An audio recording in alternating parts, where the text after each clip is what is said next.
The summons burns in my hand like a brand. $212,000 or my father owns me. I've got a mop bucket, a waitress hiding my tips, and a debt collector circling like a shark. The alley stinks of grease and desperation as Michael's boot crunches gravel behind me. My car's the collateral, but my mother's birth certificate is the real leverage. One swing of this mop handle, now or never. The bucket hits the pavement. Too late. The warehouse foreman isn't here for the bank. He's here for my father. The scent of scorched coffee and industrial bleach stung Leo's nostrils as he dragged the mop across the linoleum. Gray dawn light filtered through the grease-filmed windows of the diner, illuminating the rhythmic slosh of gray water against the bucket's rim. His shoulder muscles bunched and burned with every stroke. He set the mop aside, his wet palms leaving dark smears on the legal summons resting atop the counter.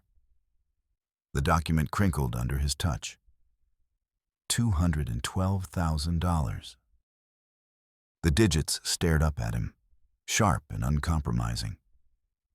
Beside the summons lay Robert's ledger, a chaotic map of frantic handwriting and red ink. Leo traced the jagged lines of his father's signature, the ink fading where the pen had run dry. A refrigerator hummed in the corner, a low mechanical vibration that seemed to rattle the teeth in Leo's skull. He didn't need a calculator to see the truth. The math existed in the hollow space of his stomach. Even if he scrubbed every floor in the city for a century, the interest alone would swallow him. He looked at the cumulative parental investment heading at the top of the page. It wasn't a bill, it was a life sentence. His father had calculated the cost of every gallon of milk, every pair of sneakers, and every hour of heat in the house where Leo had grown up. Then applied a predatory interest rate that compounded monthly. Leo gripped the edge of the laminate counter until his knuckles turned white. Outside, the first city bus hissed to a stop, its brakes screaming against the pavement. He folded the ledger, the paper soft and frayed from repeated handling.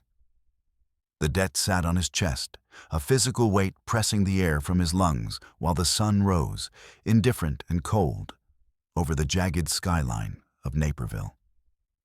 Every second that ticked by on the circular wall clock was another fraction of a cent added to the total. He was 24 years old, and according to the paper in his pocket, he was already bankrupt. The bell above the diner door chimed, a thin, tinny sound that made Leo flinch. He shoved the summons into his back pocket, the paper crinkling loudly against his thigh. It wasn't a customer. It was a man in a cheap, charcoal suit that fit him like a sack of coal.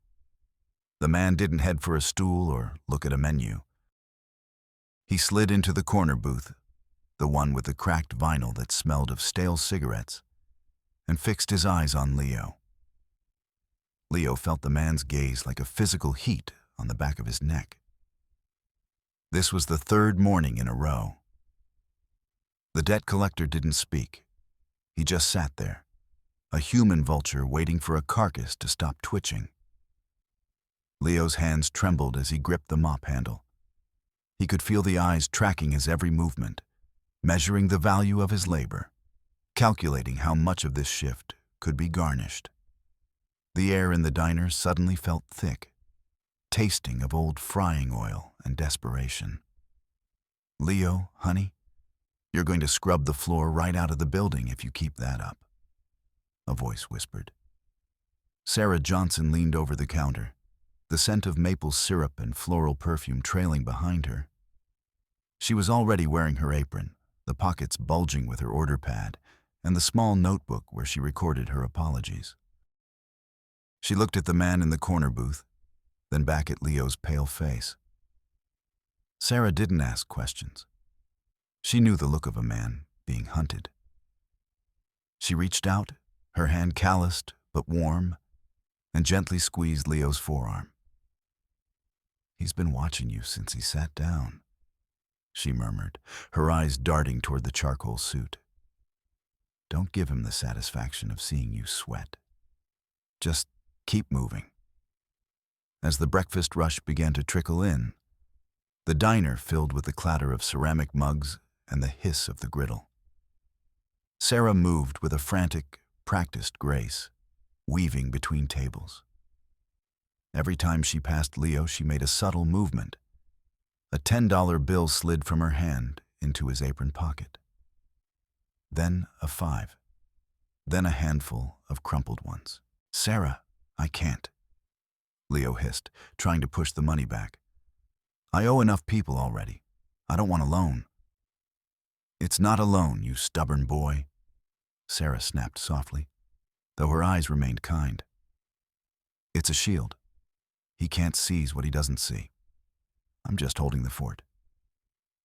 She pulled out her notebook and scribbled a quick entry. Sorry for being bossy. 2,848. Before spinning away to refill a coffee cup. The man in the suit stood up as Leo headed toward the back. The floorboards groaned under the collector's weight. Leo felt a surge of adrenaline, a cold spark in his chest. He didn't head for the register. He ducked into the kitchen, the heat of the industrial ovens rolling over him in a wave. He could hear the heavy tread of the collector's shoes on the linoleum, a rhythmic thud, thud, thud that sounded like a heart beating in a hollow chest. Leo didn't wait. He slipped out the heavy steel delivery door at the back. The alleyway was a narrow throat of damp brick and shadows, the air smelling of rotting lettuce and wet pavement. The transition from the stifling heat of the kitchen to the biting morning chill made his lungs ache. He reached for his car keys, his fingers fumbling against the cold metal. Going somewhere, Miller? The voice was like a saw blade on bone. Leo froze. Emerging from the shadow of a massive green dumpster was Michael Davis. Michael didn't look like a debt collector. He looked like a landslide in a denim jacket. His neck was a thick column of muscle, and his knuckles, scarred and raw, were already beginning to crack in that terrifying 1-2-3 rhythm. The car stays, Leo, Michael said, his voice a low rumble that vibrated in the narrow space. He held up a set of heavy-duty towing straps. Robert says your payments are lagging. Consider this a repossession of collateral. This car isn't collateral, Leo said, his voice cracking. He backed away, his heels catching on the uneven asphalt. I bought this with my own money. It's in my name. Michael laughed, a dry hacking sound. Everything you have is in Robert's name, kid. He owns the ground you're standing on and the air you're wasting. Now, give me the keys before I have to get my hands dirty. Michael stepped forward, his boots splashing through a stagnant puddle. He reached out with a hand the size of a dinner plate, grabbing Leo by the collar of his work shirt. The fabric groaned. Leo felt the cold brick of the diner wall bite into his shoulder blades. The smell of Michael's cheap tobacco and stale sweat filled his nose. In a moment of pure, panicked instinct, Leo's hand found the handle of the heavy industrial mop bucket he'd left by the door. It was still half full of gray, greasy water. With a grunt of effort, he swung the bucket low, catching Michael across the shins. The heavy plastic collided with bone with a dull thwack. Michael let out a roar of surprise and pain, his grip loosening. He slipped on the soapy slurry spilling across the asphalt, his arms windmilling as he crashed hard onto his side. The sound of his impact echoed through the alley like a falling tree. Leo didn't stay to watch him get up. He lunged for his sedan, the engine screaming as it turned over. He put the car in reverse, the tires screeching against the wet ground, and tore out of the alley just as Michael scrambled to his feet, a dark silhouette of rage in the rearview mirror. Leo's heart hammered against his ribs like a trapped bird. He needed a win. He needed something that Robert couldn't touch, something that proved he existed outside of a ledger. He drove toward the old Miller estate, not the new glass and steel mansion Robert lived in now, but the crumbling Victorian on the edge of town where his mother had lived. The house was a skeleton of its former self, the windows boarded up like blind eyes. Leo let himself in through the basement window, the cold, damp air of the cellar smelling of earth and forgotten things.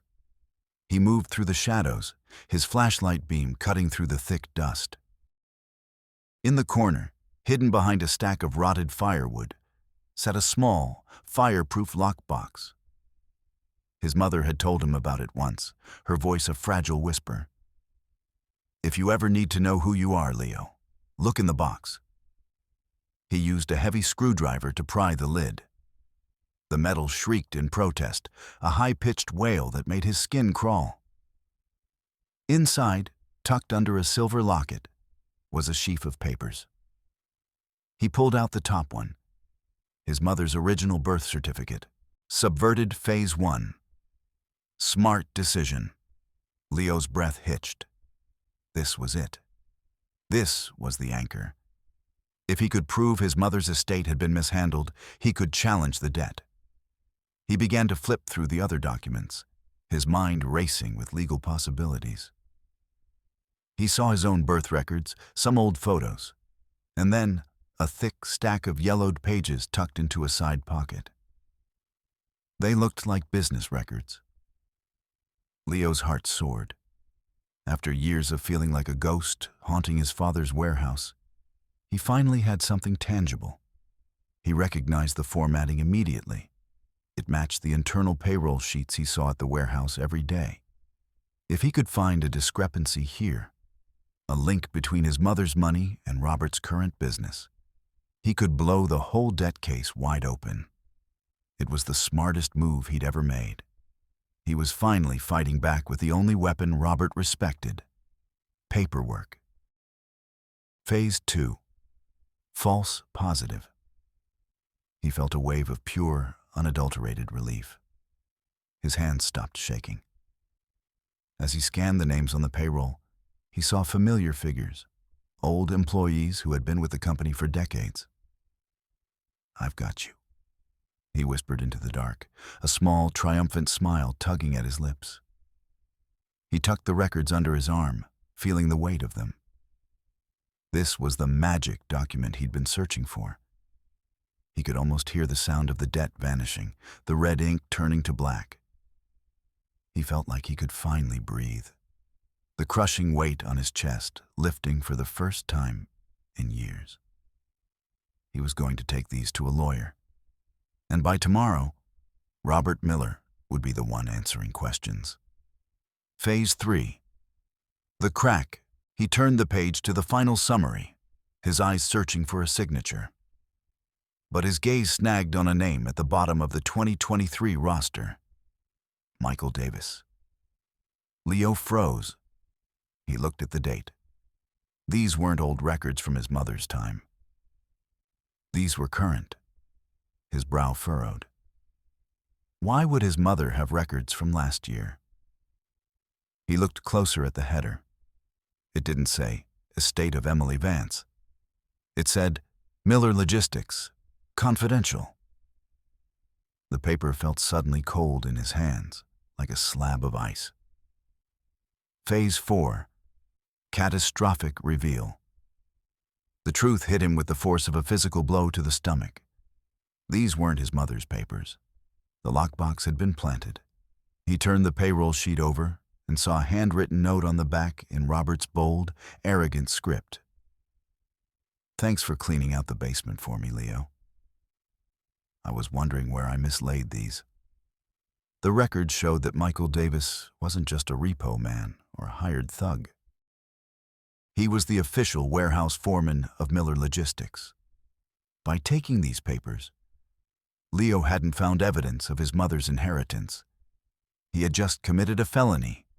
He had broken into a property and stolen confidential corporate trade secrets. The sound of a heavy engine idling outside vibrated through the basement walls. A spotlight cut through the grime of the high cellar windows, illuminating the dust motes like tiny, swirling sirens. A megaphone crackled, the sound distorted and terrifying. Leo Miller, this is the Naperville Police. We have a report of a burglary in progress. Come out with your hands visible. Leo dropped the papers as if they were red-hot coals. He hadn't found a way out. He had walked straight into a cage designed by his father. He wasn't a victim of debt anymore. He was a common thief, caught red-handed with the evidence in his lap. The magic document wasn't his salvation. It was the state's Exhibit A. His knees felt weak, and the darkness of the basement seemed to rush in from the corners, swallowing him whole. The handcuffs felt like ice against Leo's wrists as the officers led him toward the patrol car. Officer Stephen Clark, a man with a buzz cut and a look of profound apology on his face, kept reaching out to steady Leo, his utility belt jingling with every step. "Sorry about the grip, kid," Clark whispered, his voice barely audible over the crackle of the police radio. "Watch your head on the door frame. Sorry." He bumped into the car door and muttered another "sorry" to the metal. Leo didn't answer. He sat in the back of the cruiser, the scent of stale upholstery and heavy detergent filling his senses. He watched the old Miller house shrink in the window. He had gone there for a piece of his mother, and instead he was leaving with a police record. The station was a blur of fluorescent lights that flickered with a rhythmic, maddening hum. They didn't put him in a cell immediately. Instead, they sat him in an interview room that smelled of old cigarettes and floor wax. "Look, Leo," Officer Clark said, sitting across from him. "Your father, he's not pressing charges. Not for the break-in." Leo looked up, his eyes bloodshot. "Why?" "He says it was a misunderstanding. A family matter." Clark hitched up his belt. "But he did flag something else. He's concerned about your financial stability. He's filed a notice with the bank." The realization hit Leo like a bucket of cold water. He didn't wait for the release papers. As soon as they let him go with a warning, he sprinted 3 blocks to the First National Bank. The lobby was silent, the air-conditioned chill a sharp contrast to his sweating skin. He approached the teller, a young woman with a sympathetic smile. "I need to make a withdrawal," Leo said, his voice ragged. "Savings, everything." The teller typed into her keyboard, the clicking sounds like tiny hammers. Her smile faltered. She looked at the screen, then at Leo, then back at the screen. "I'm sorry, Mr. Miller," she said, her voice dropping. "There's a hold on this account. It's been flagged for internal fraud. The system says the funds are disputed corporate assets linked to a Miller Logistics account." "That's impossible," Leo said, his voice rising. "That's my money. I earned that at the warehouse. I earned that at the diner." "The flag was raised by the primary account guarantor," she said, her eyes shifting to the security guard by the door. "Until the audit is cleared, the funds are frozen. I can't even give you $5. Leo walked out of the bank with his hands empty. He was a ghost in his own town. He had money, but he couldn't touch it. He had a name, but it was being used to cage him. He walked back to his apartment, his feet leaden on the pavement. When he reached his door, he stopped. The lock was intact, but the door was a fraction of an inch ajar. He pushed it open, the hinges giving a low, mournful creak. The apartment was exactly as he'd left it, except for one thing. On his pillow, placed with surgical precision, was a framed photograph. It was Mason and Noah, his 7-year-old half-brothers. They were smiling at a birthday party, their faces bright with innocent joy. The photo was face down. Leo picked it up, his heart freezing. It wasn't a robbery. It was a message. Robert was reminding him that he wasn't just fighting for himself. He was fighting a man who viewed his own children as chess pieces. The message was clear. I can touch anything you love. I can enter your home while you sleep.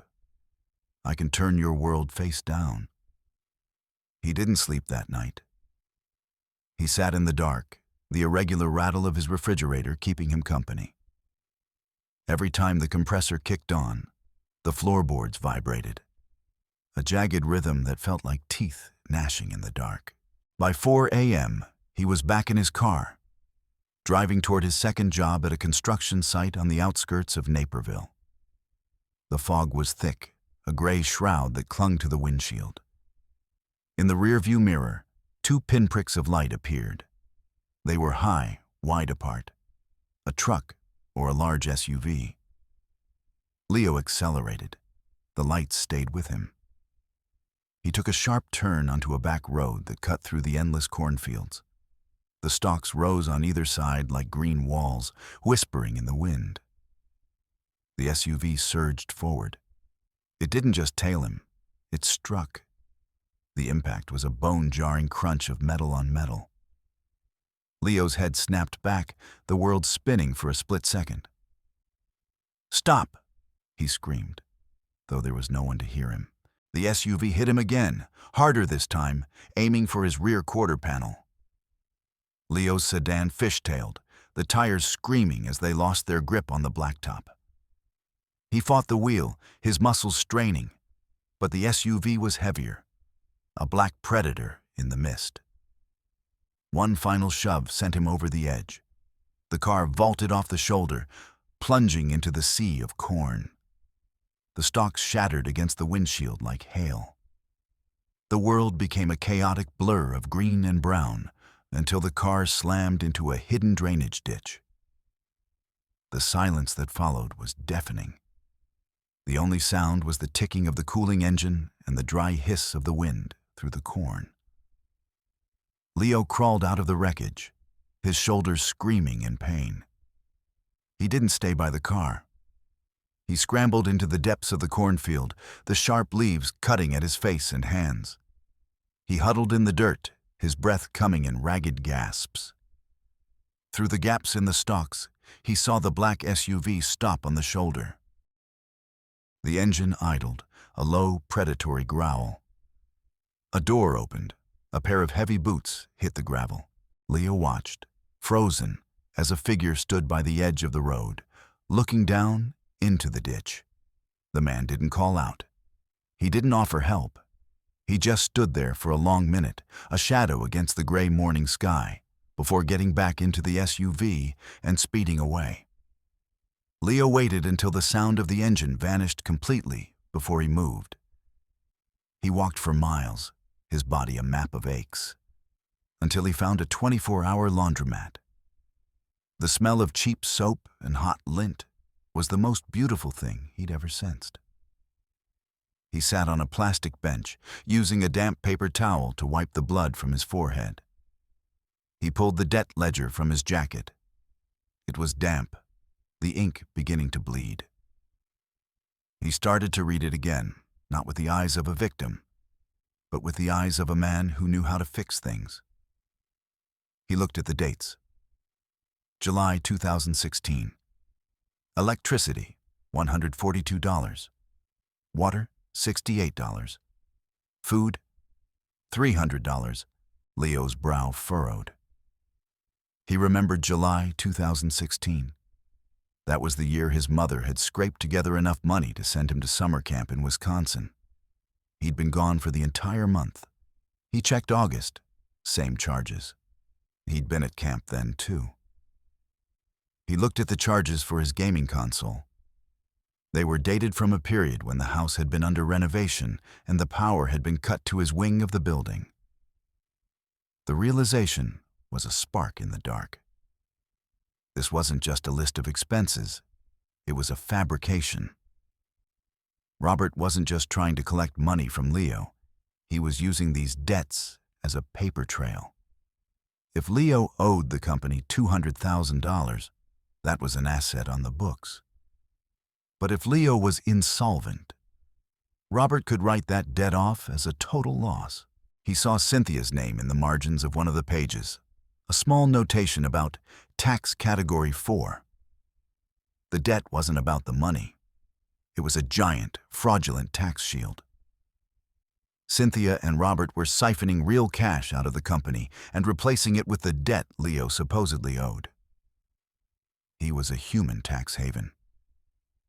He clutched the damp paper to his chest. He finally had a lever. But as he looked at the intent to blacklist letter that had been tucked into his mailbox that morning, he knew the lever was heavy, and he was running out of time to pull it. The letter was formal, printed on heavy cream paper that felt like a shroud. It stated that due to his outstanding financial liabilities and history of internal fraud, Robert Miller was notifying every major employer in the county. In a town like Naperville, where Robert's influence ran through the veins of the local economy, this was a professional execution. Leo sat in the back of the diner, the smell of burnt toast and old grease clinging to his clothes.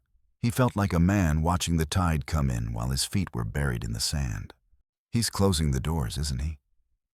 Sarah asked, sliding a plate of eggs in front of him. She didn't ask for payment. She just watched him with those tired, kind eyes. "He's making it so I can't even buy a loaf of bread without his permission," Leo whispered.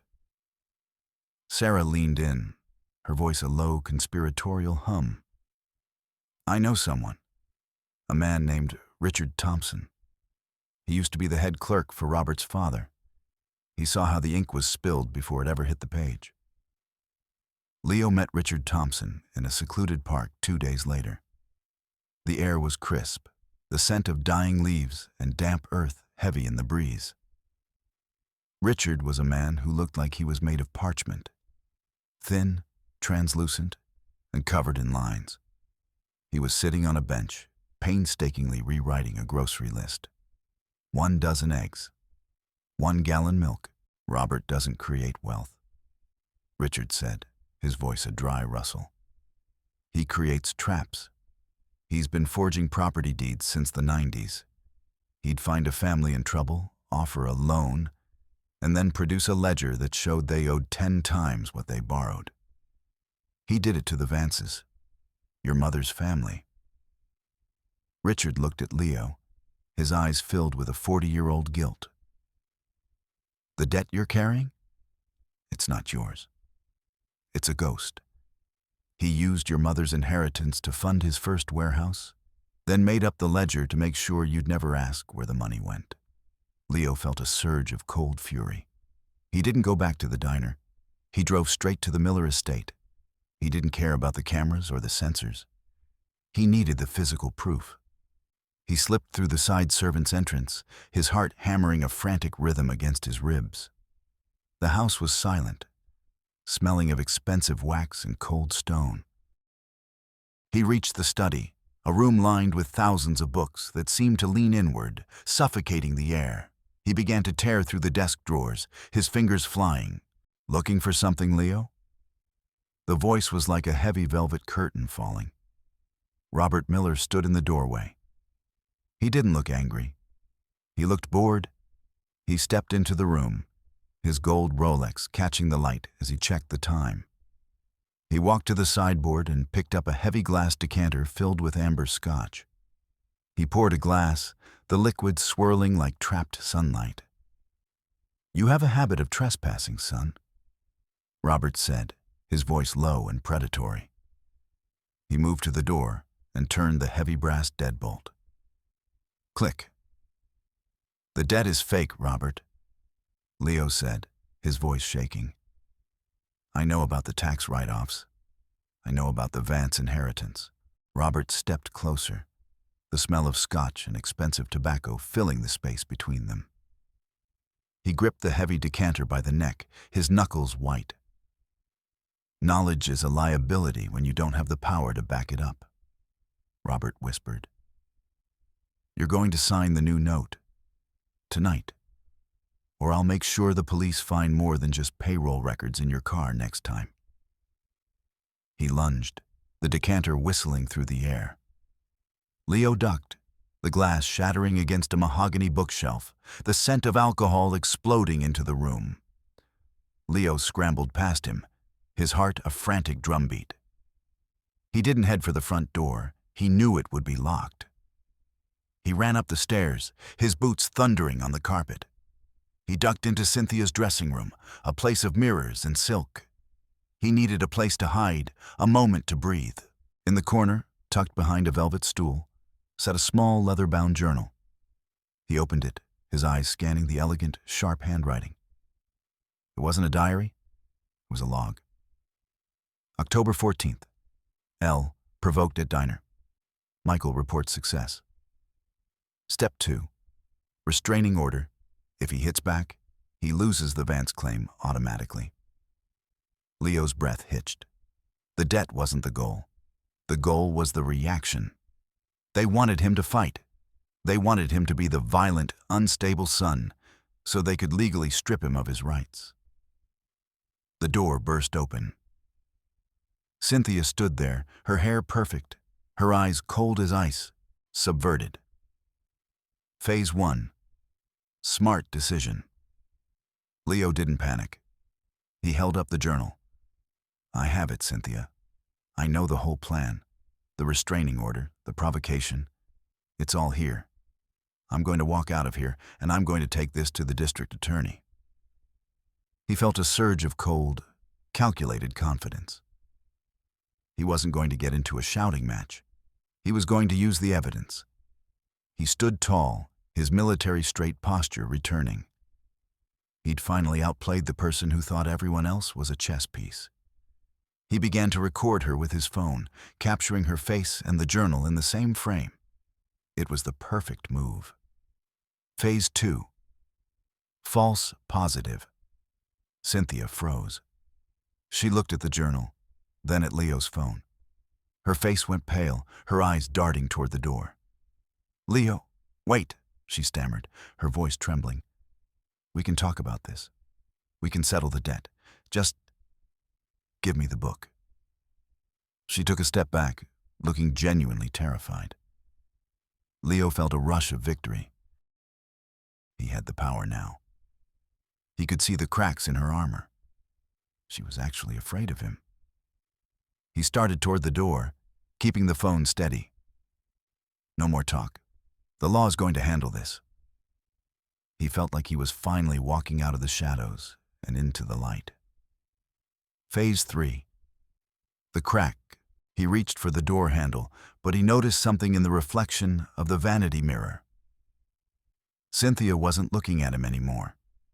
She was looking at the clock on the wall, and she was smiling. It wasn't a smile of fear. It was a smile of timing. Her hand went to her own throat, her fingers digging into her skin. Phase 4. Catastrophic reveal. Before Leo could react, Cynthia let out a blood-curdling shriek. She ripped the collar of her silk blouse, sending buttons flying across the floor. She threw herself against the vanity, shattering a perfume bottle, the scent of jasmine and alcohol filling the room. Help! He's killing me! Leo, stop! She screamed at the top of her lungs. The bedroom door crashed open. 2 police officers, not Stephen Clark, but 2 men Leo didn't recognize, burst in with guns drawn. They didn't see a man with evidence. They saw a young man standing over a terrified, weeping woman in a room that looked like a struggle had occurred. Drop the phone. Get on the ground. Leo tried to speak, to show them the journal, but one of the officers tackled him, his weight crushing the air from Leo's lungs. His face was pressed into the plush carpet, the scent of expensive wool filling his nose. He tried to kill me! Cynthia wailed, her voice a masterpiece of manufactured trauma. He came for the money. He's obsessed. The handcuffs snapped shut, tighter than before. Leo felt the journal being kicked away, sliding under the bed where no one would find it. He realized then that his smart move had been the final piece of their trap. They didn't need him to actually be violent. They just needed him to be in the room when she performed. As they dragged him down the stairs, he saw Robert standing in the hallway, calmly sipping a new glass of scotch. Robert didn't say a word. He just nodded to the officers, a landlord watching a tenant being evicted. Leo was thrown into the back of the cruiser. He wasn't just a debtor anymore. He was a felon. And as the sirens began to wail, he realized he had lost the only thing he had left: his word. The holding cell was a cube of white cinder block and cold concrete. A single fluorescent light flickered in the corner, a rhythmic twitch darkness that made Leo's eyes ache. He sat on the metal bench, the cold seeping through his jeans. The door opened with a heavy, metallic groan. Robert Miller walked in, looking immaculate in a navy blue suit. He didn't sit down. He stood in the center of the cell, counting the ceiling tiles. 1, 2, 3, 4. He finished his count and looked at Leo. "You look tired, son. Prison doesn't suit the Miller name."